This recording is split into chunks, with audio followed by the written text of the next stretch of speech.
ناظرین، YouTube analytics کے مطابق ہمارے ویورز میں سے 67.5% لوگوں نے ہمارے چینل کو سبسکرائب نہیں کیا ہے اور 32.5% سبسکرائبر نے بیل آئیکن کو پریس کیا ہے۔ ہم تمام ویورز سے درخواست کرتے ہیں کہ ہمارے چینل کو سبسکرائب ضرور کریں اور بیل آئیکن کو پریس کریں تاکہ ہماری لیٹسٹ ویڈیو آپ تک پہنچ سکے۔ شکریہ۔ اعوذ باللہ من الشیطان اللعین الرجیم، بسم اللہ الرحمن الرحیم۔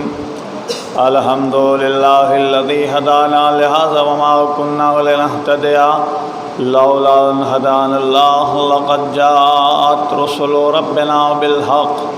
الصلاة والسلام علی اشرف الانبیاء والمرسلین وخاتم النبیین سید الاولین والآخرین وما ارسلناک الا رحمۃ للعالمین۔ محبوب رب المشرقین ورب المغربین وجد الحسن والحسین، المکی المدنی القرشی الہاشمی، مولانا بالقاسم محمد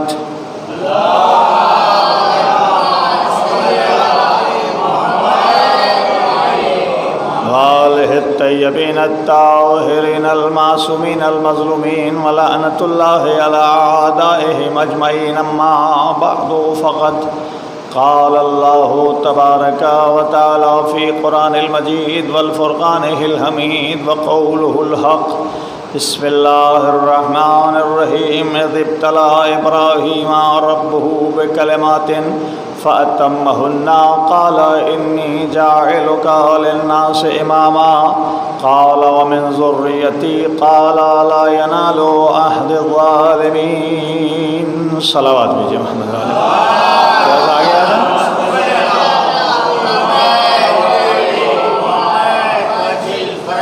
عزیزان گرامی، آج یہ اس خمسے کی دوسری گفتگو ہے، دوسری مجلس ہے۔ کل بھی میں نے آپ کے سامنے اسی آیہ وافی ہدایہ کی تلاوت کا شرف حاصل کیا تھا، جس میں خلاق کائنات ارشاد فرما رہا ہے اذ ابتلی ابراہیم ربہ بکلمات، کہ اللہ نے جب ابراہیم کا چند کلمات کے ذریعے امتحان لیا، فأتمہن، پس جب وہ امتحان میں کامیاب ہو گئے تو ارشاد فرمایا انی جاعلک للناس اماما، پروردگار کیا میرے ذریت میں بھی امام بنائے گا؟ قال لا ینال عہد الظالمین، بناؤں گا لیکن یہ عہدہ کسی ظالم کو نہیں ملے گا۔ دیکھیے یہ ہماری انشاءاللہ گفتگو امام زمانہ سے متعلق ہوگی، لیکن تھوڑا سا پہلے یہ سمجھ لیں کہ امامت کس کو کہتے ہیں اور یہ امامت کا سلسلہ کہاں سے چلا ہے۔ آپ غور کریں گے ذرا، اللہ نے امتحان لیا جناب ابراہیم کا، کلمات کے ذریعے امتحان لیا، اور امتحان میں بھی یہ نہیں کہا کہ خالی امتحان لے کے چھوڑ دیا ایسی اور ہم نے امام بنا دیا، نہیں، سند دی ہے فأتمہن، امتحان لیا اور جب وہ امتحان میں کامیاب ہو گئے تب کہا انی جاعلک للناس اماما، پروردگار میری اولاد، میں آپ کو لوگوں کا امام بنانے والا ہوں۔ قال ومن ذریتی، کہا میری ذریت میں، میری اولاد میں، کہا بناؤں گا لیکن لا ینال عہد الظالمین، یہ عہدہ کسی ظالم کو نہیں ملے گا۔ کل میں نے آپ کی خدمت میں کچھ باتیں عرض کی تھیں، لیکن یہیں سے آپ امامت کی منزل پہچانیے۔ جناب ابراہیم کے لیے میں نے کل کہا تھا آپ کی خدمت میں کہ قرآن جناب ابراہیم کو کہتا ہے مسلمان ہیں، یہودی نہیں ہیں، نصرانی نہیں ہیں، بلکہ خالص مسلمان ہیں، خالص مسلمان ہیں۔ اور ایک جگہ تو کہتا ہے کہ ولا من المشرکین، جناب ابراہیم مشرکین سے نہیں ہیں۔ اس کا مطلب یہ ہے کہ نبی کا رشتہ مشرک سے نہیں ہوتا ہے۔ توجہ چاہتا ہوں، نبی کا رشتہ مشرک سے نہیں ہوتا، تو پھر محمد عربی کا رشتہ کسی کافر سے کیسے ہو سکتا ہے؟ صلوات بھیجیے محمد و علی محمد۔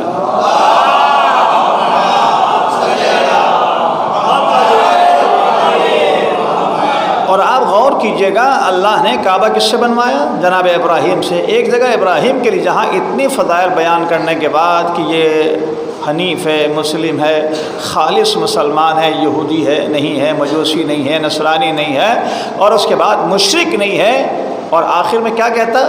وَإِنَّ مِن شِيَّتِهِ الْإِبْرَاهِيمِ۔ توجہ کریں گے، ابراہیم کون ہے؟ شیعہ ہے۔ کعبہ کس نے بنایا؟ ابراہیم نے بنایا ہے نا۔ اس کا مطلب یہ ہے کہ کعبہ کا بنانے والا بھی شیعہ ہے۔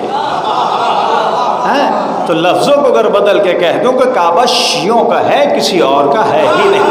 صلوات بھیجیے محمد و آل محمد۔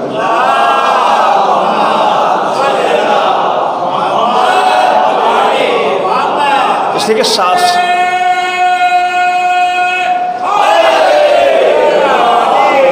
صاف صاف یہ میرا فیصلہ نہیں ہے، قرآن کا فیصلہ۔ وَإِنَّ مِن شِيَعَتِهِ ابراہیم، ابراہیم شیعہ ہیں، اور کعبے کا بنانے والا کون ہے؟ جناب ابراہیم اور جناب اسماعیل ہیں۔ اس کا مطلب یہ ہے کہ کعبے کی بنیاد ڈالنے والا شیعہ ہے۔ اور خطابت کے اعتبار سے اگر جملہ کہہ دوں، شیعوں کا لباس کالا، شیعوں کا لباس کالا، غلاف کعبہ بھی کالا ہے، تاکہ پتہ رہے کہ یہی حقیقی وارث بھی ہیں یا یقین ماننے والے بھی ہیں۔ صلوات بھیجیے محمد و علیہ محمد۔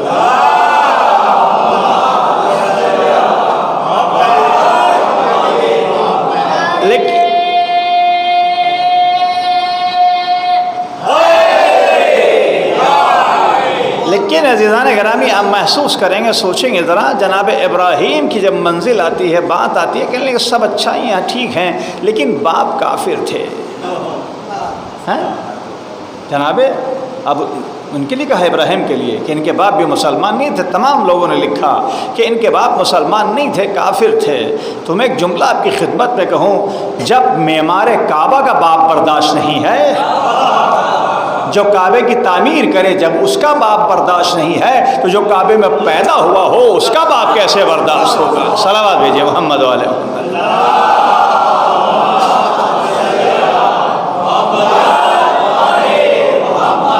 اب یہاں سے ذرا حالات ملاحظہ کریں، اللہ نے کیا کہا ابراہیم کے لیے؟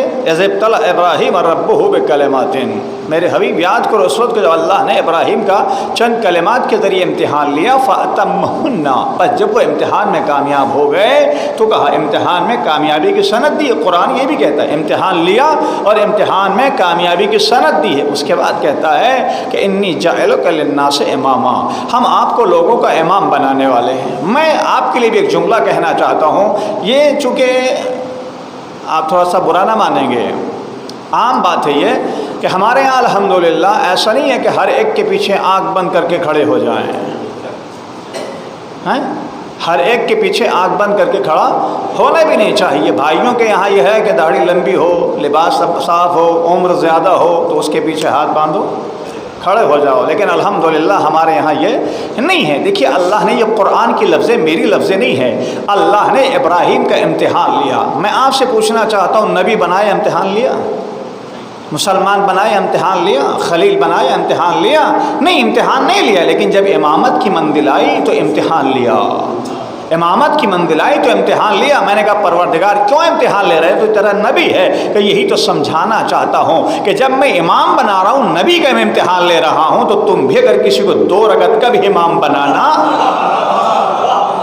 توجہ، 2 رکعت کا بھی اگر کسی کو امام بنانا تو پہلے آزما کے دیکھ لینا محراب کے لائق ہے یا محراب کے لائق نہیں ہے۔ صلوات بھیجیے محمد علیہ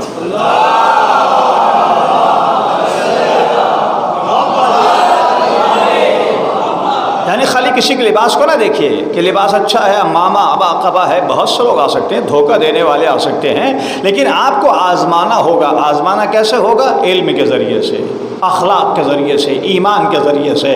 لیکن ایمان کی اگر منزل آئے، اخلاق کی اگر منزل آئے، ایمان کی منزل آئے، پہچان کی منزل آئے، تو کسی نے پوچھا تھا مولا اگر کسی کے ایمان کا اندازہ، نبی کائنات سے کسی نے سوال کیا تھا کہ اگر کسی کے ایمان کا اندازہ لگانا ہو کہ اس کے پاس ایمان کتنا ہے، کہ ایمان کا اندازہ ہوگا اخلاق سے۔ نبی کائنات فرماتے ہیں ان اکمل المومنین ایمانا احسنہم خلقا، کہ جس کا اخلاق اچھا ہوگا اس کا ایمان بھی اچھا ہوگا۔ اخلاق نہیں ہے تو ایمان نہیں ہے۔ اس کا مطلب یہ ہے کہ اگر کسی کو دیکھنا ہو کہ اس کے پاس ایمان کتنا ہے تو اس کے پاس دیکھو اخلاق کتنا ہے۔ اخلاق اگر بلند ہے تو ایمان بھی بلند ہے، اخلاق پست ہے تو ایمان بھی پست ہے، ایمان اس کے پاس نہیں ہے۔ اس لیے کہ نبی کائنات سے کسی نے پوچھا آپ کیوں آئے ہیں؟ کہ بعثت لأتمم مکارم الاخلاق، میں اس لیے آیا ہوں تاکہ اخلاق کو پائے تکمیل تک پہنچا سکوں۔ نصف الدین، بعض روایتیں کہتی ہیں نصف الدین نصف الاخلاق، آدھا دین جو ہے وہ آدھا اخلاق ہے۔ اخلاق اگر اچھا ہے تو انسان اسی کو یاد رکھتا ہے، مرنے کے بعد کچھ یاد نہیں رہتا ہے، لیکن انسانیت یاد رہتی ہے، انسان مر جاتا ہے۔ صلوات بھیجیے محمد علیہ۔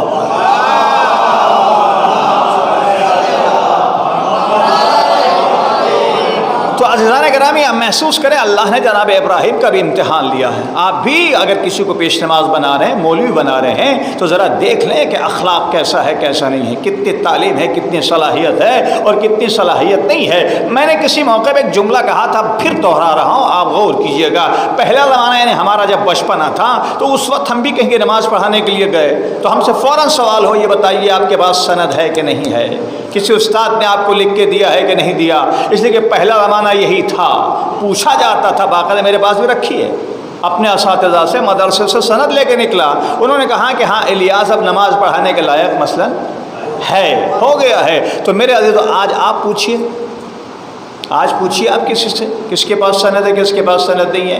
بہت کم لوگ ایسے ملیں گے. لیکن چھوڑیے سند کو چھوڑ دیجئے، لیکن امامت کی منزل ہے نا.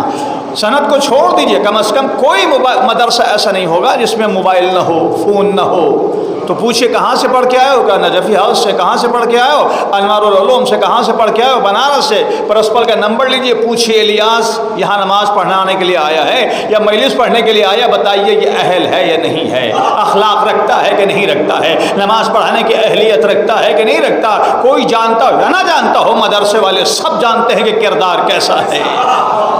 توجہ چاہ رہا ہوں، آپ 10,000 دینے کو تیار ہیں لیکن 10 روپے خرچ کرنے کو تیار نہیں ہیں. صلوات بھیجیے محمد و علی محمد.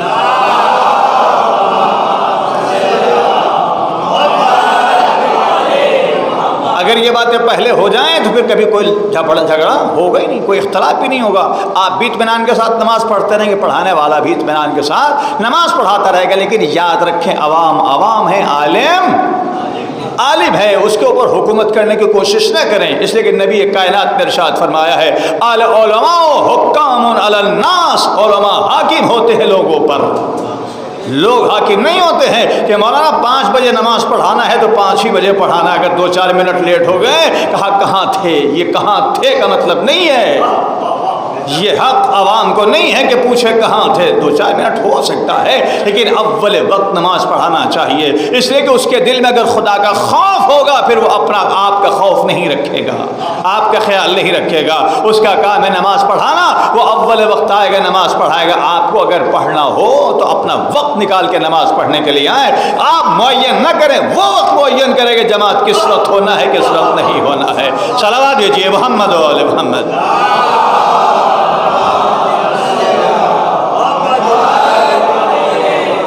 تو عزیزو آپ غور کریں ذرا، امامت کی منزل کو آپ پہچانیے. دیکھیے اللہ کی بارگاہ میں جب اللہ نے امتحان لے لیا جناب ابراہیم کا تو فوراً کیا کہا؟ پروردگار ومن ذریتی.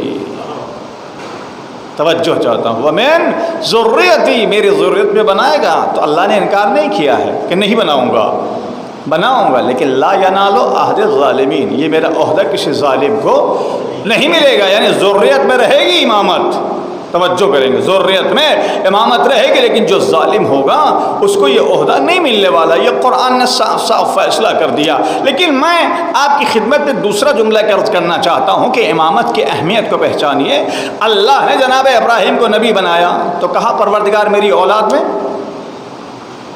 توجہ کریں گے، اللہ نے جناب اسماعیل کو، اسحاق کو، 2 بیٹے جناب ابراہیم کے، دونوں کو نبی بنایا ہے. تو اللہ نے کہا، اللہ کی بارگاہ میں کہا پروردگار میری ذریت میں کسی کو نبی بنائے گا نہیں. لیکن جیسے امامت کی منزل آئی تو کیا کہا؟ ومن ذریتی، پروردگار میری ذریت میں. اس کا مطلب یہ ہے کہ جناب ابراہیم بھی جانتے ہیں کہ نبوت کی منزل اور ہے، امامت کی منزل اور ہے. نبوت کی منزل اور امامت کی منزل اور. اب اس کو ایک مثال سے میں آپ کی خدمت میں عرض کروں. صلوات بھیجیے محمد و علی محمد.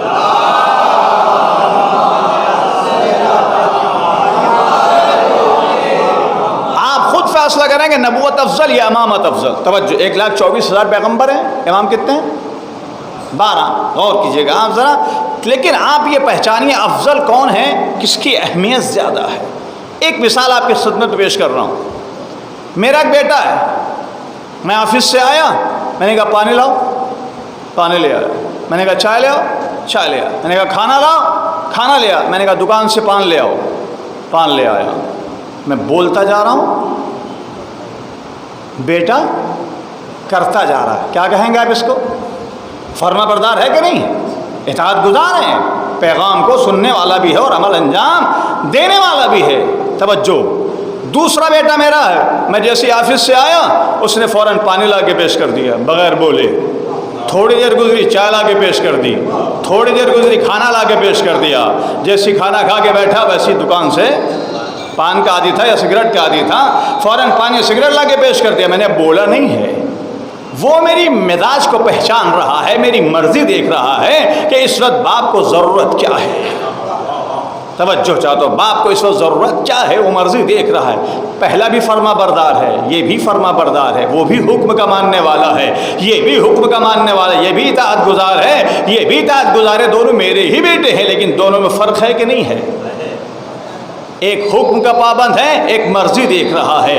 بس نبوت کی منزل یہی ہے، نبوت کے لیے اللہ کہتا ہے یہ کرنا ہے، یہ کرنا ہے، یہ کرنا ہے، وہ کرتے جاتے ہیں۔ امامت کی منزل یہ ہے کہ وہ مرضی معبود دیکھتے رہتے ہیں، ادھر کرتے جاتے ہیں، جس میں قرآن نے بھی کہا ما تشاؤون الا یشاء اللہ، یہ چاہتے ہی نہیں ہیں مگر وہی چاہتے ہیں جو اللہ چاہتا ہے۔ صلوات دیجیے محمد و آل محمد۔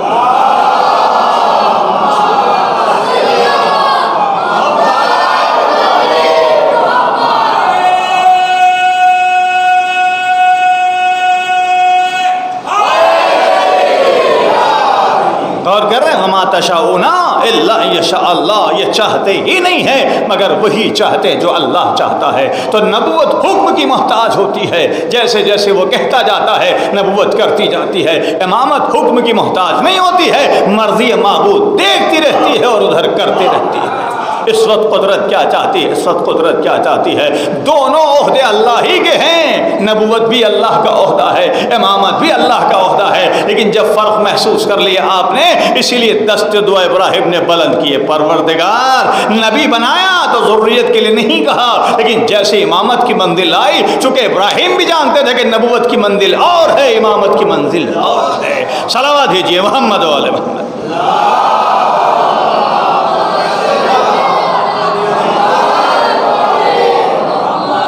یہاں تک آپ نے سن لیا ہے کہ اللہ نے امتحان لیا جناب ابراہیم کا، اور امتحان لینے کے بعد جب وہ کامیاب ہو گئے تو اللہ نے امام بنایا۔ وَمِن قَالَ إِنِّي جَاعِلُكَ لِلنَّاسِ إِمَامًا، ہم نے آپ کو لوگوں کا امام بنایا۔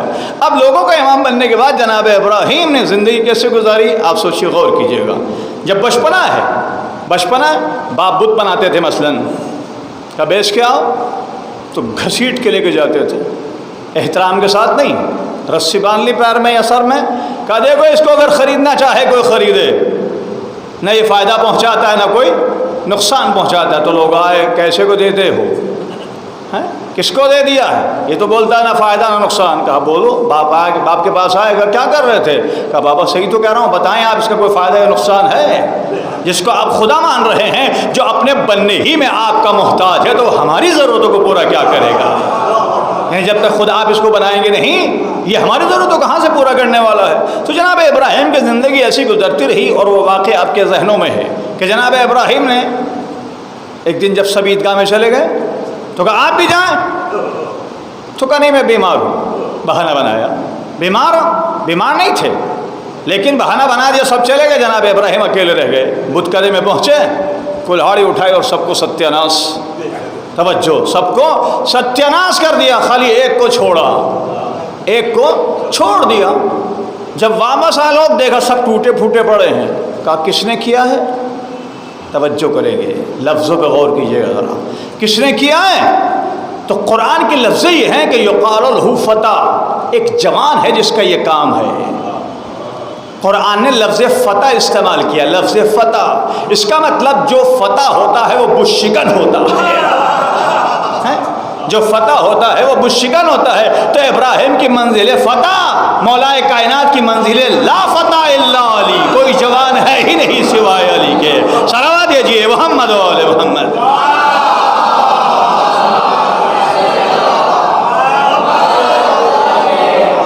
اس کا مطلب یہ ہے کہ امامت کا کام ہے بشکنی کرنا، امامت کا کام ہے بشکنی کرنا۔ جناب ابراہیم امام بنے تو بتوں کو توڑا، مولا کائنات بھی پہلے امام ہیں۔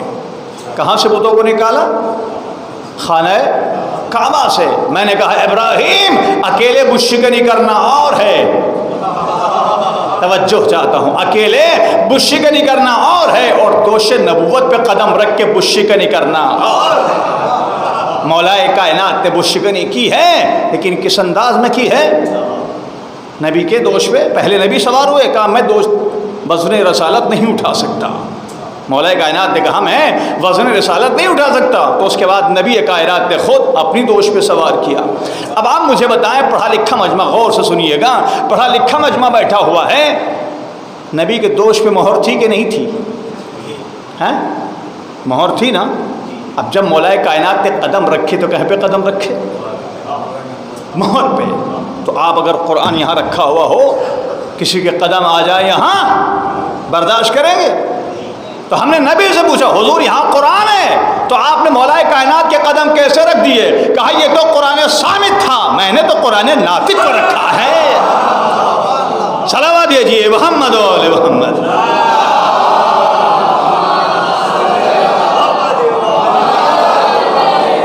قرآن کے اوپر قرآن آیا ہے، اگر کوئی دوسری کتاب آتی تو ممکن نہیں تھا کہ دوسری کتاب کوئی قرآن کے اوپر آ جائے، لیکن قرآن کے اوپر قرآن آیا۔ اچھا مہر تھی، توجہ چاہتا ہوں، مہر تھی نا کس کے؟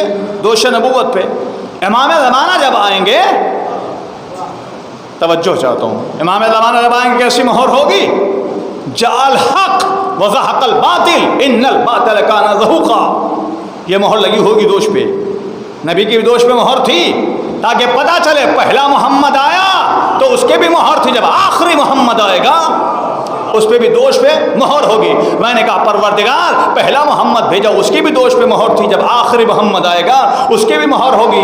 کہا کیوں مہر کب لگتی ہے؟ جب اصلی اور نقلی کی پہچان میں گڑبڑ ہونے لگے، یعنی اصلی مال بھی بک رہا ہو، نقلی مال بھی بک رہا ہو، تو پہچان کس سے ہوتی ہے؟ مہر ہی سے پہچان ہوتی ہے۔ مہر لگا کے بھیجیں گے تاکہ پتہ چلے نقلی مال اور ہے، اصلی مال اور ہے۔ صلوات دیجیے محمد و آل محمد۔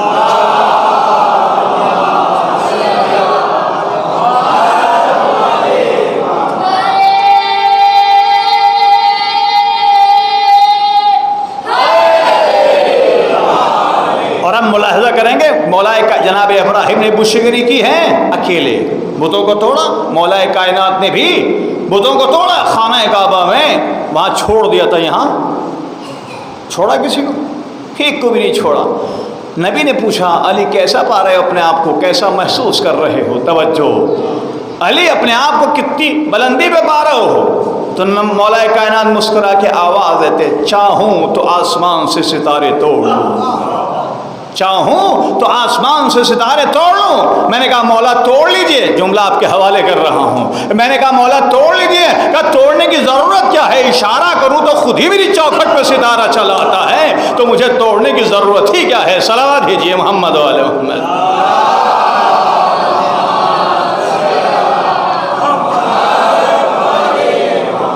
اس کا مطلب یہ ہے کہ امام کس کو کہتے ہیں؟ جو بتشکن ہو۔ ابراہیم بھی بتشکن امام ہے، ادھر مولا کائنات بھی بتشکن ہے جو امام ہے۔ یہاں ان کو فتح، قرآن نے ان کو فتح کہا تو مولا کائنات کیا کہا؟ لا فتح الا علی، بتشکنی ہو گئی۔ اب لوگ، اب یہ ایک جملہ اور آپ کی خدمت میں عرض کروں، تاریخ نے لکھا ابراہیم کے لیے قرآن کہتا ہے وَاذْكُرْ فِي الْكِتَابِ ابراہیم اِنَّهُ كَانَ صِدِّيقًا نَبِيًّا۔ توجہ، وَاذْكُرْ فِي الْكِتَابِ ابراہیم، یہ قرآن کے لفظ ہیں، اِنَّهُ كَانَ صِدِّيقًا نَبِيًّا۔ یاد کرو ابراہیم کو ان کی کتاب میں کہ ہم نے ان کو سچا نبی کہا، صدیق لفظ صدیق استعمال ہوا ہے، ہم نے ان کو صدیق کہا۔ تاریخ کہتی ہے، غور کیجیے گا، تاریخ کہتی ہے کہ جناب ابراہیم نے 3 جھوٹ بولے۔ غور کیجیے گا لفظوں پہ، جناب ابراہیم نے 3 جھوٹ بولے۔ قرآن جس کو صدیق کہے، توجہ کریں، قرآن جس کو صدیق کہے تو وہ تو 3 جھوٹ بولے، تو جس کو آپ صدیق کہہ رہے ہوں وہ کتنا جھوٹ بولے گا؟ جب قرآن والا جھوٹ بول سکتا ہے تو تاریخ والا کتنے جھوٹ بولے گا؟ کم از کم قرآن والے ہی کے برابر مان لیجئے 3 جھوٹ تو کم از کم بولے ہی ہوں گے۔ صلوات بھیجیے محمد و آل محمد۔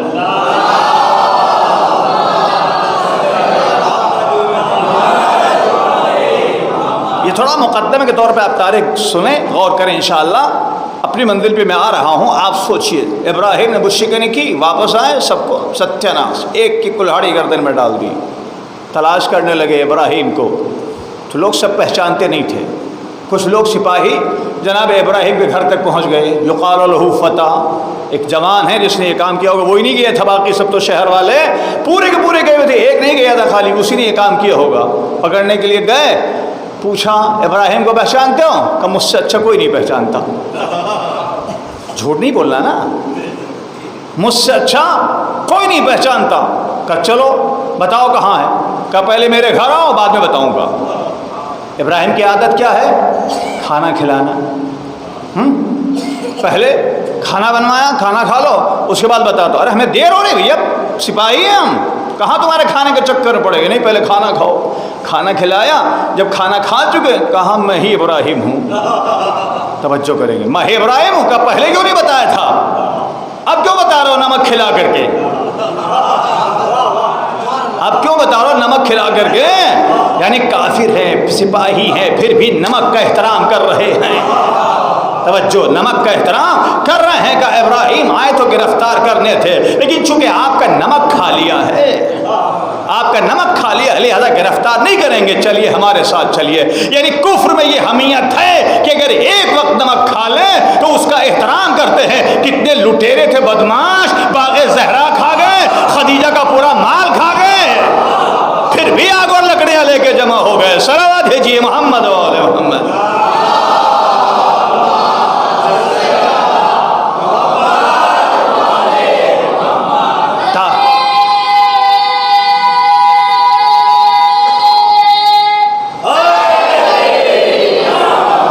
تاریخ گواہ ہے کہ نہیں ہے؟ میں اپنی طرف سے نہیں، تاریخ گواہ ہے کہ نہیں ہے؟ پورا مال خدیجہ کھایا کہ نہیں کھایا؟ کتنا نمک کھایا ہوگا؟ یہاں ایک وقت نمک کھایا تو احترام یہ ہے کہ ہم آپ کو گرفتار نہیں کریں گے. اور وہاں نمک کھا کے نمک حرامی. تمام آب و نمک دامن تراب میں ہے. کسی شاعر نے بہت اچھے 4 مصرے کہے کہ تمام آب و نمک دامن تراب میں ہے. ابو تراب علی اس میں کچھ کلام نہیں. ابو تراب علی اس میں کچھ کلام نہیں. اور علی کی ملک میں رہ کر علی علی نہ کرے. نمک حلال ہے یارو، نمک حرام نہیں. صلوات دیجیے محمد والے. حیدری، آپ غور کریں، نمک کھا لیا تھا، کہا گرفتار نہیں کریں گے. چلو لے کے گئے، گرفتار نہیں کیا چونکہ نمک کھا لیا تھا. تو اتنا احترام کرتے ہیں. جناب ابراہیم کی عادت یاد. ایک جملہ اور کہہ دوں، مہمان کے بغیر. ایک دن مہمان نہیں آئے، راستے میں جا کے کھڑے ہو گئے. راستے میں جا کے کھڑے ہو گئے، مہمان کے بغیر کھانا نہیں کھاتے تھے. بھائی کیا ہوا؟ کہا مہمان نہیں ہے کوئی، چلو میرے ساتھ میں کھانا کھا لو. بھائی ہم جا رہے ہیں بچوں کی لکڑیاں کاٹنے، لکڑیاں لینے جا رہے ہیں. کہ چلو لکڑیوں کا پیسہ بھی دے دوں گا، بچوں کو کھانا بھی دے دوں گا، پیسہ بھی دے دوں گا، چلو خالی کھانا کھا لو. ایسا آج کل محسن کوئی ملے گا؟ یہاں تو آج تو یہ ہے کہ مہمان آئے تو پوچھیں کب جاتے ہو، ہیں؟ جبکہ مہمان کے لیے واقعی بہت عظمتیں ہیں. مہمان کے لیے ایک جملہ خالی کہوں، کبھی مہمان سے مایوس نہ ہوئیے. حبیب کائنات فرماتے ہیں کہ مہمان اپنا رزق خود لے کے آتا ہے. مہمان اپنا رزق خود لے کے آتا ہے، اور جب جانے لگتا ہے تو صاحب خانہ کے سارے گناہ صاف کر کے اپنے ساتھ لے کے چلا جاتا ہے. اس سے بڑا شرف اور کیا ہو سکتا ہے کہ رزق بھی اپنا لے کے آ رہا ہے، آپ کے گناہ بھی ختم کر کے جا رہا ہے. صلوات بھیجیے محمد والے.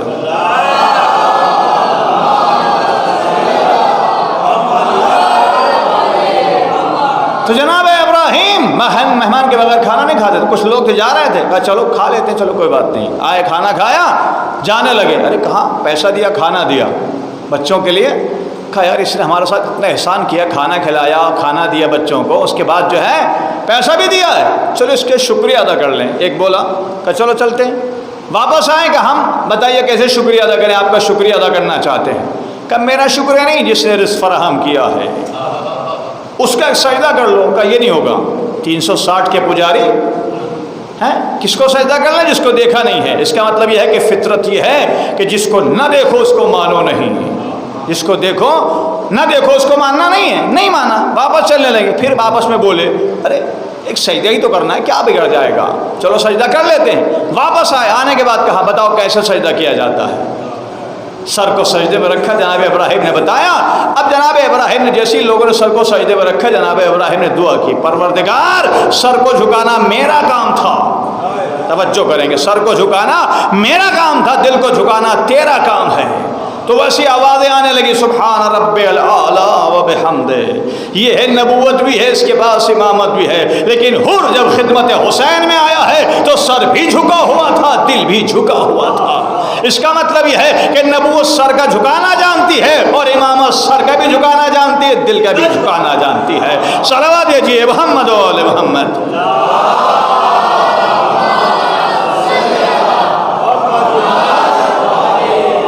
تو عزیزان کرام محسوس کریں. اس کے بعد بلایا ابراہیم کو نمرود نے، کہا یہ تم نے کیا ہے؟ کہا پوچھ لو اس سے جو بڑا ہے، جس کے گردن میں کلہاڑی پڑی ہے. کہ وہ تو بولتا ہی نہیں ہے. پھر ایسے کو مانتے کیوں ہو؟ جو بولتا ہی نہیں ہے ایسے کو مانتے کیوں ہو؟ کفر کا مزاج ہی ہے، توجہ کریں، کفر کا مزاج ہی ہے کہ ایسے کو مانو جو نہ بولتا ہو، نہ روکتا ہو، نہ ٹوکتا ہو. نبی نے کہا دو چیزیں چھوڑ کے جا رہا ہوں، یہ قرآن ایک اہل بیت. کس کو لیا؟ کس کو لیا؟ قرآن کو لے لیا. کہیں بھی رکھ دو، نہ بولے گا، نہ روکے گا، نہ ٹوکے گا. صلوات دیجیے محمد و آل محمد.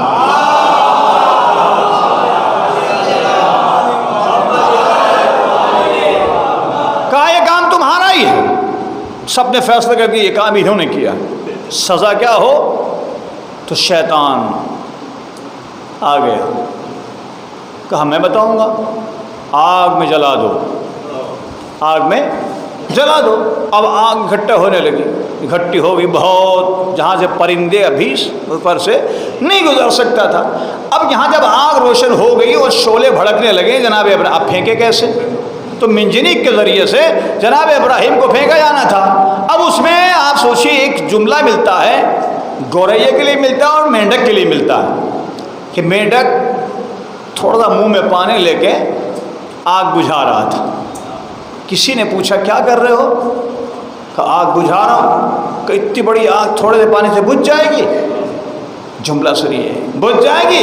کب بجھے نہ بجھے، لیکن یہ تو معلوم ہو جائے گا کہ میں نمرود والا نہیں ہوں، میں نمرود والا نہیں ہوں، ابراہیم والا ہوں. ویسی مجلس حسین میں آ کے بتاؤ تاکہ پتہ چلے ہمارا تعلق یزید سے نہیں ہے، امام حسین سے ہے. صلوات دیجیے محمد و آل محمد.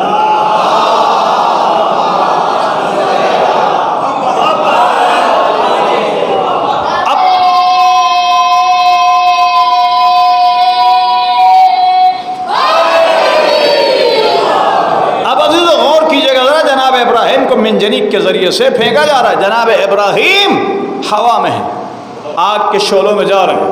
اللہ کی بارگاہ میں جناب جبرائیل نے کہا پروردگار تیرے ایک ہی بندہ جو تجھے پکارنے والا تھا، تجھے یاد کرنے والا تھا، اس کو بھی لوگ جلانا چاہتے ہیں، اجازت ہے کہ میں جا کے بچا لوں؟ کہ اس سے پوچھو، جو شعلوں میں جانا اس سے پوچھو. جناب جبرائیل فوراً آئے. آنے کے بعد کہا حل لک حاجتن، کوئی ضرورت ہے؟ کہا ہے لیکن تجھ سے نہیں. دیکھیے قرآن کہتا ہے کہ اگر مومن خدا کے اوپر بھروسہ کر لے تو پھر اس کو کوئی کچھ بگاڑ ہی نہیں سکتا ہے. مولا کائنات کا جملہ ہے، میں نے چاروں کتابیں پڑھی ہیں اور قرآن کے لیے کہتے ہیں من یتوکل علی اللہ، یعنی قرآن کے پورا قرآن کا نچوڑ ایک جملے میں مولا کائنات نے پیش کیا ہے. ومن یتوکل علی اللہ فهو حسبہ، اگر کوئی اللہ کے اوپر بھروسہ کر لے تو بس اللہ ہی اس کے لیے کافی ہے. یعنی پوری کائنات مخالفت کر رہی ہو، اللہ اگر پناہ دے رہا ہے اور آپ اس کے اوپر بھروسہ کیے ہوئے ہیں تو پوری دنیا کچھ بگاڑ نہیں سکتی ہے. لیکن اللہ ہی مخالف ہو جائے، دنیا بچانے والی ہو تو پھر کوئی بچا نہیں سکتا. تو آپ ملاحظہ کریں گے ذرا، جناب ابراہیم بھڑکتے ہوئے شعلوں میں جا رہے ہیں. ابراہیم نے جبرائیل نے پوچھا حل لک حاجتن، کہ حاجت تو ہے لیکن تم سے نہیں. کہا پھر کس سے ہے؟ کہ جس بھروسہ کا جس سے ہے اس سے کہنے کی ضرورت نہیں. ایمان اتنا ہے، بھروسہ اتنا ہے کہ جس سے ہے اس سے کہنے کی ضرورت نہیں ہے. جبرائیل بھی اپنا سا منہ لے کے واپس چلے گئے. لیکن ایک جملہ آپ کے حوالے کرنا چاہتا ہوں، جبرائیل کہاں جا رہے ہیں؟ بھڑکتے ہوئے شعلوں میں. جناب ابراہیم سے جناب جبرائیل نے سوال کیا حل لک حاجتن، کوئی ضرورت ہے کہ نہیں؟ تم سے نہیں، جس سے ہے اس سے کہنے کی ضرورت نہیں. بتاؤ دماغ صحیح ہے کہ نہیں ہے؟ بتاؤ دماغ صحیح ہے کہ نہیں ہے؟ تو ہر انسان کہے گا بھڑکتے ہوئے شعلوں میں جا ضرور رہے ہیں لیکن دماغ پہ کوئی اثر نہیں ہے. تو جب بھڑکتے ہوئے شعلوں میں جانے سے دماغ پہ کوئی اثر نہیں ہوتا تو حبیب کائنات کو معمولی بخار سے کیسے اثر ہو سکتا ہے؟ صلوات دیجیے محمد و آل محمد.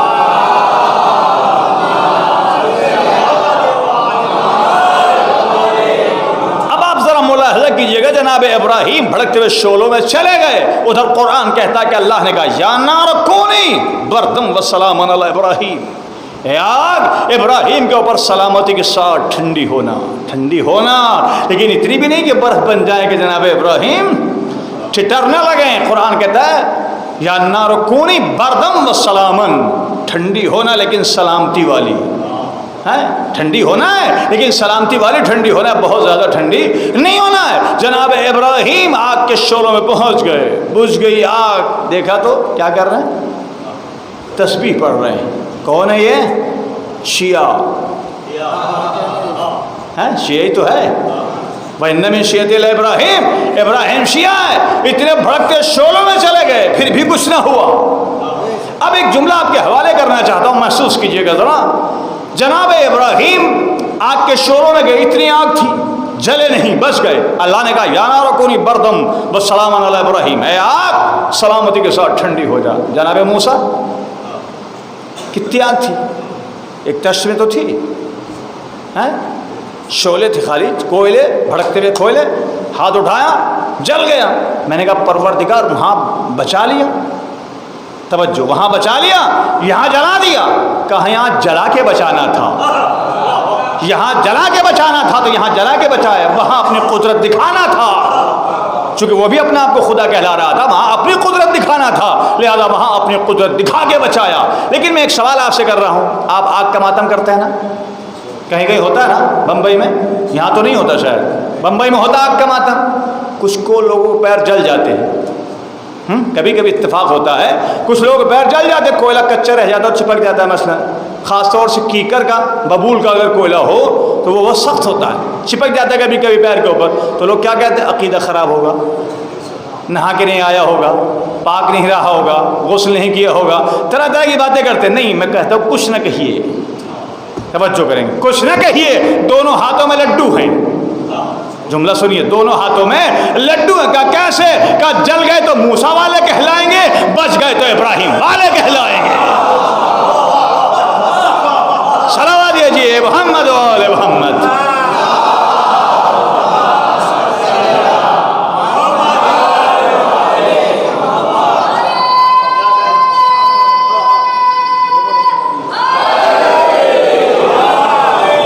دونوں نبی ہیں. جناب ابراہیم کو شیخ الانبیاء کہا گیا، شیخ الانبیاء کہا گیا. جناب موسیٰ اولو العزم پیغمبر میں ہے، 5 بڑے نبیوں میں ایک نبی یہ بھی ہیں. تو گھبرانے کی ضرورت نہیں ہے. اگر جل بھی جائیں تو یہ نہ کہیے عقیدہ خراب ہوگا، یہ ہوگا وہ ہوگا. دونوں ہاتھوں میں لڈو ہیں. جل گئے تو موسیٰ والے کہلائیں گے، بچ گئے تو ابراہیم والے کہلائیں گے. اور ابراہیم شیعہ، بچنا ہی بچنا ہے. جملہ سنیے، آپ انشاءاللہ محسوس ہوں گے. چھٹے امام صادق علیہ الصلوۃ والسلام،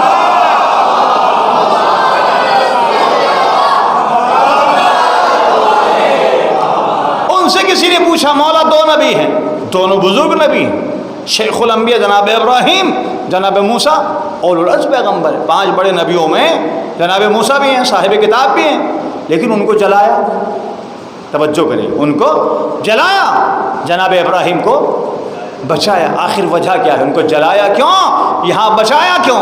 قربان جائیں. چھٹے امام نے کہا چونکہ جناب ابراہیم کی صلب میں ہمارا نور تھا. توجہ، جناب ابراہیم کے صلب میں ہمارا نور تھا، اس لیے اللہ نے ان کو بچایا. اب اس کا مطلب یہ ہے کہ جس صلب میں بھی یہ نور ہوگا، جس صلب میں بھی یہ نور ہوگا وہ جلے گا نہیں. تو بتاؤ اس صلب میں ابو طالب میں کس کا نور ہے؟ جناب ابو طالب کے صلب میں یہ نور ہوتا ہوا آیا ہے کہ نہیں آیا؟ تو جب ابراہیم نہیں جل رہے ہیں تو جناب ابو طالب کیسے جل سکتے ہیں؟ صلوات دیجیے محمد و آل محمد.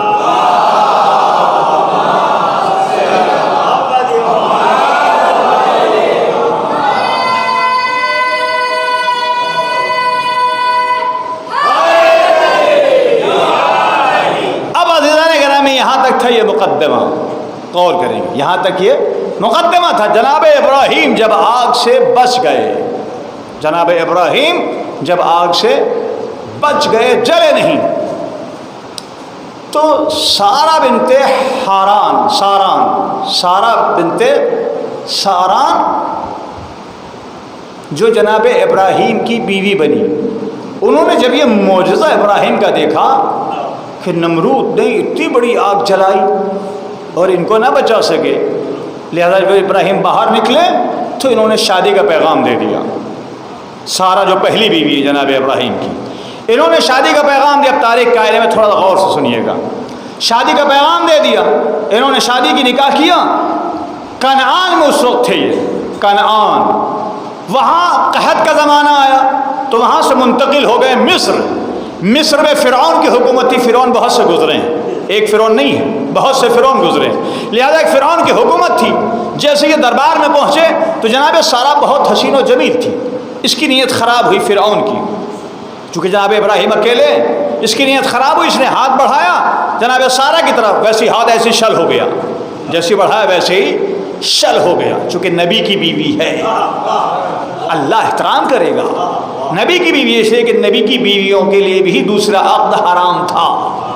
نبی کی زوجیت میں جو آ گئیں ان سے کوئی عام آدمی نکاح نہیں کر سکتا تھا، تو ویسے جیسے ہی ہاتھ بڑھایا ہاتھ شل ہو گیا، اس نے توبہ کی۔ جناب ابراہیم نے کہا توبہ کر لے، ابھی بھی دروازہ کھلا ہے، اس نے توبہ کر لی، ہاتھ ٹھیک ہو گیا، پھر نیت خراب ہوئی، پھر ہاتھ بڑھایا، پھر ہاتھ وہیں کا وہیں ٹھہر گیا، کہ پھر نیت خراب ہو رہی ہے۔ جناب ابراہیم نے کہا پھر نیت خراب ہو رہی ہے، تو اس نے کہا آپ کی مرتبہ اور آپ دعا کر دیں، میں توبہ کر رہا ہوں، آئندہ نہیں کروں گا۔ جناب ابراہیم نے دعا کی، اس نے توبہ کی، ہاتھ ٹھیک ہو گیا۔ اس واقعے سے متاثر ہو کر کے مصر کا جو تھا اس کی بیٹی تھی ہاجرہ، اس کی بیٹی تھی ہاجرہ، اس نے خدمت کے لیے کنیزی کے طور پہ سارا کو دے دیا، توجہ، سارا کو دے دیا۔ جناب ہاجرہ کی کنیز ہے سارا، حبیب کائنات جناب خلیل کی کنیز ہے، جناب ہاجرہ کو جو ملی ہے، تو کنیز ضرور ہے لیکن ساتھ میں رہتی ہے۔ جناب ہاجرہ کا ایک زمانہ گزرا، 90 سال کی تقریباً ہو گئی، اولاد نہیں ہوئی، تو جناب سارا نے جناب ابراہیم سے کہا حضور اب میرا بھی آخر وقت ہے، آپ بھی بوڑھے ہو گئے ہیں، یہ ہے 90 سال کی، جناب ابراہیم 100 سال کے، میں بھی بوڑھی ہو رہی ہوں، لہذا آپ کو میں اجازت دیتی ہوں کہ میری کنیز ہاجرہ سے آپ عقد کر لیں، توجہ، ہاجرہ سے آپ عقد کر لیں۔ جناب ابراہیم نے سارا کے کہنے سے ہاجرہ سے عقد کیا، چونکہ ایک بیوی نے قربانی دی اور اللہ کسی قربانی کو رد نہیں کرتا ہے اور اس کی جزا اس کو فوراً دیتا ہے۔ جیسی جناب ابراہیم نے جناب ہاجرہ سے عقد کیا، اب یہ قدرت کا انتظام تھا، توجہ چاہ رہا ہوں، قدرت کا انتظام تھا کہ ہاجرہ کا بھی بیٹا ہوا، سارا کا بھی بیٹا ہوا، صلوات بھیجیے محمد و آل محمد۔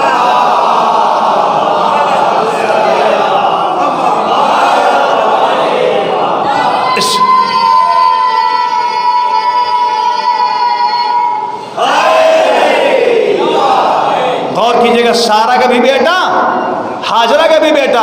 قدرت کی بارگاہ میں کوئی بھی اگر قربانی دے رہا ہو تو اللہ اس قربانی کو رد کرتا ہی نہیں ہے، اس کی جزا اس کو ملنا ہی ہے۔ میں اپنے یہاں مظفر نگر کے بیچ میں بات آ گئی ہے، ایک واقعہ بتاؤں آپ کو۔ مولانا حیدر عباس صاحب تھے، ان کے بھی شادی کی اولاد نہیں، زمانہ گزر گیا تو ان کی بیوی بھی ایسی بولی کہ آپ شادی کر لیجئے۔ کہا نہیں اچھا نہیں ہے، جیسے زندگی گزر رہی ہے گزرنے دو۔ کہنے نہیں آپ شادی کر لیجئے، بہت زور دیا بیوی نے خود، تو انہوں نے کہا اچھا ایک کام کرو، تم شادی اس وقت کرو گے، خود تم تلاش کر کے لے کے آؤ۔ بہت بڑی بات ہے، اپنی سوتن ہے خود تلاش کر کے لے کے آئے، بہت بڑی بات ہے۔ اس نے کہا ٹھیک ہے اگر آپ کہتے ہیں میں کروں گی، تو اس نے واقعی کسی لڑکی کو تلاش کیا اور تلاش کرنے کے بعد مولانا حیدر عباس صاحب کا نکاح کرا دیا۔ اب قدرت کا انتظام، جس کو برسوں گزر گئے تھے، بچہ نہیں ہو رہا تھا، جیسی نکاح ہو کے دونوں آئیں، اس کو بھی بیٹا، اس کو بھی بیٹا۔ صلوات بھیجیے محمد و آل محمد۔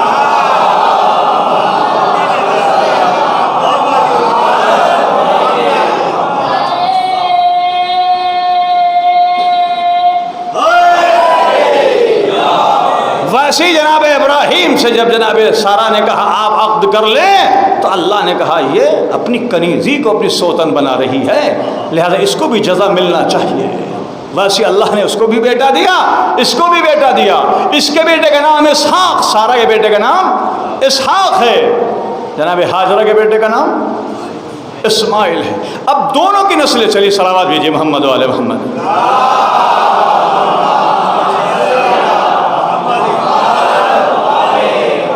دونوں کی نسلیں چلیے، یاد رکھیے گا جو میں باتیں کر رہا ہوں، ہر ایک نہیں بیان کرے گا، یا ہو سکتا ہے سنا ہو کبھی، صلوات بھیج دیجیے ایک اور۔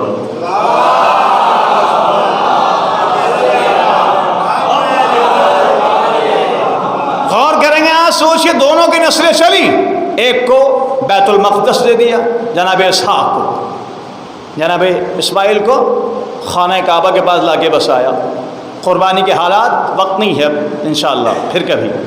اس کے بعد جب نسل آگے بڑھتی رہی، جناب اسماعیل کی نسل میں کون آیا؟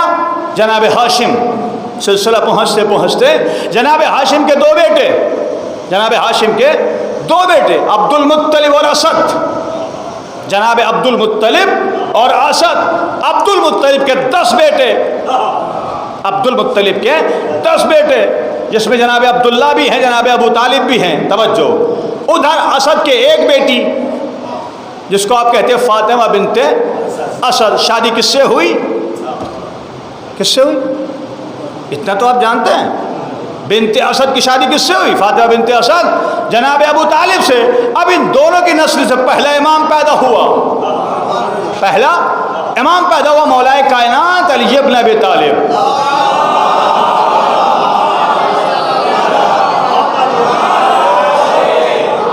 بقیہ کل پڑھوں گا انشاءاللہ۔ پہلا امام ابو طالب، ابو طالب کا پہلا بیٹا امام علی علیہ السلام، آخری امام کون؟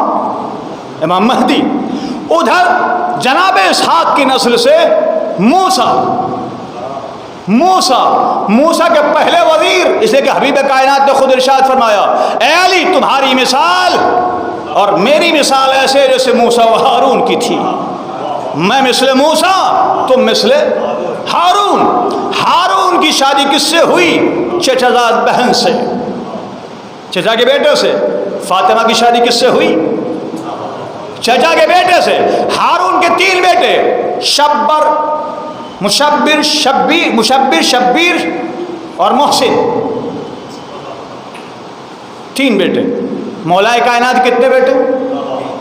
3، حسن، حسین، محسن، 3 بیٹے۔ ان کے بھی 3 بیٹے، ان کے بھی 3 بیٹے۔ پہلے ہارون، پہلے خلیفہ کون ان کے نام ہو سکے؟ ہارون، پہلے خلیفہ ہارون، آخری خلیفہ جناب عیسیٰ، آخری خلیفہ جناب عیسیٰ۔ کس کی نسل سے؟ جناب اسحاق کی نسل سے۔ پہلے خلیفہ موسیٰ کے 12 نقیب، 12 خلیفہ، پہلے ہارون، آخری جناب عیسیٰ۔ حبیب کائنات کے 12 خلیف، 12 امام، پہلے علی، آخری امام مہدی، آخری اسحاق کا بھی زندہ۔ غور کریں گے بس آخر میں، آخری اسحاق کا بھی زندہ ہے، محمد کا بھی زندہ ہے۔ پتہ کیسے چلے کون افضل کون مفضول؟ دونوں آئیں گے، ایک نماز پڑھے گا، ایک نماز پڑھائے گا۔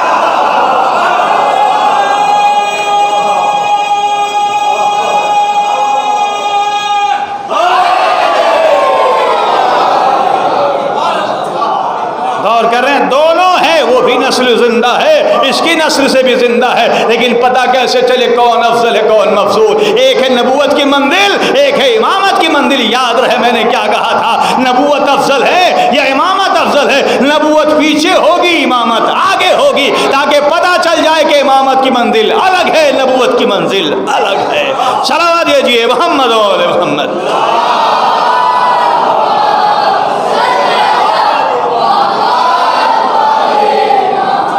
بس عزیزان گرامی، یہاں سے انشاءاللہ پھر کل گفتگو ہوگی انشاءاللہ۔ محسوس کریں آج 3 ربیع الاول ہے، 3 ربیع الاول۔ یہ تاریخیں شہزادی کونین کے لیے بڑی سخت ہیں۔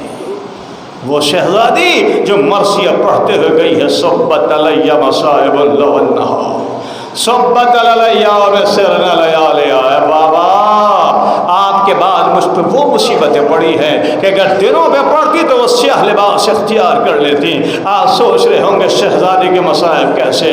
کہ اس لیے کہ شہزادی کے مصائب یہی وہ دن ہے کہ جہاں جلتا ہوا دروازہ گرایا گیا، وہ دروازہ جس پہ حبیب کائنات آگے کہتے تھے السلام علیکم یا اہل بیت النبوہ، اے نبوت کے اہل بیت تم پہ میرا سلام۔ جہاں ملک الموت بھی آگے اجازت مانگتا تھا، بغیر اجازت وہ بھی نہیں آ سکتا تھا، لیکن مسلمان آگ اور لکڑیاں لے کے جمع ہو گئے اور کہا علی کو نکالو، نہیں تو ہم گھر میں آگ لگا دیں گے۔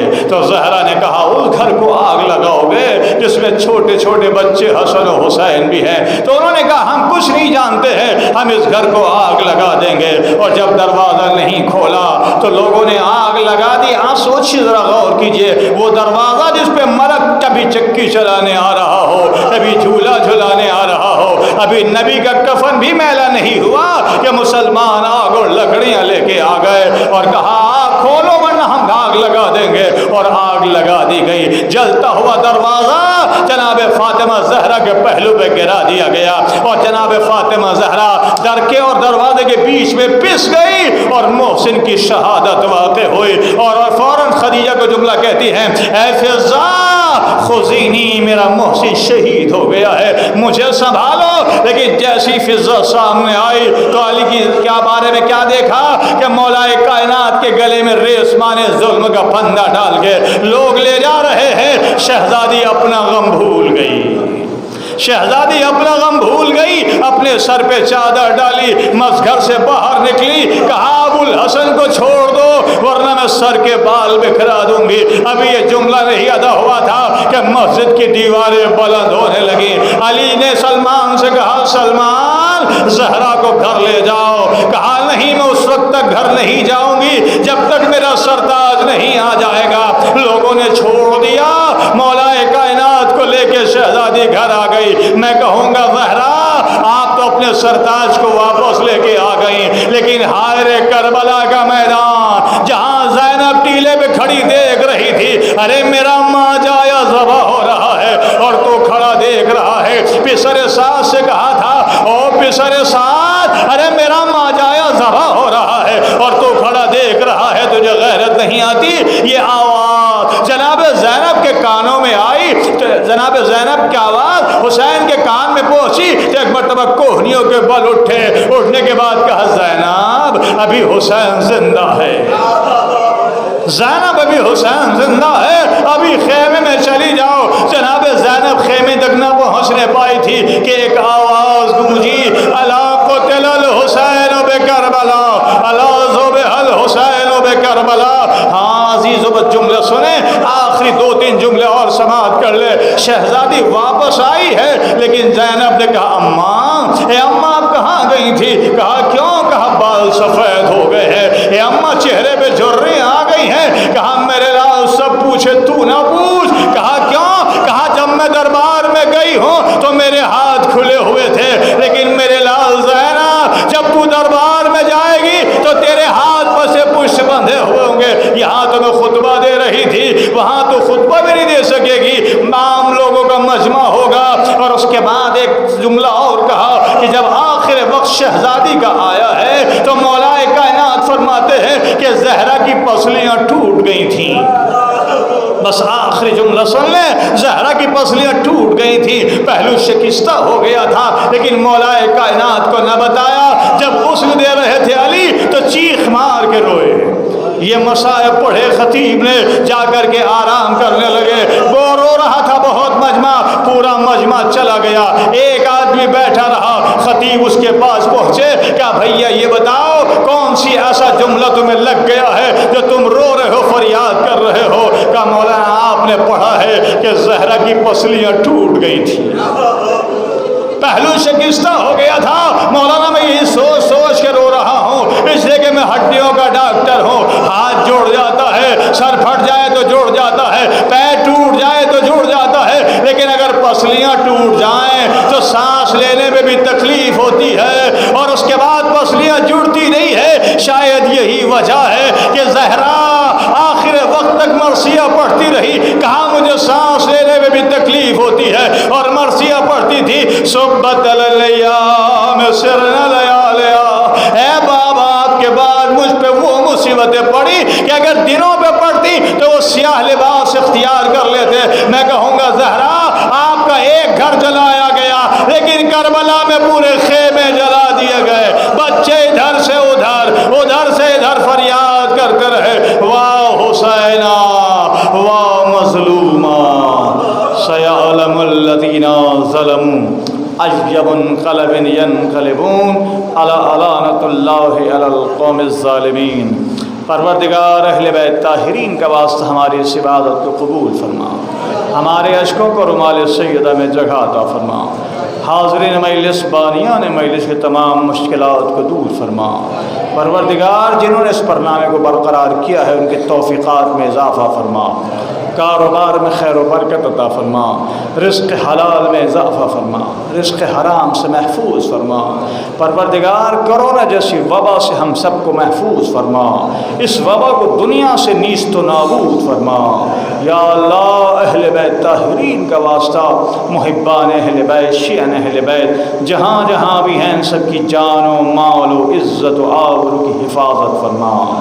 پروردگار امام عصر کے ظہور میں تعجیل فرما، ہم کو ان کے مخلص غلاموں میں شمار فرما۔ ربنا تقبل منا انک انت السمیع العلیم۔ ماتم حسین۔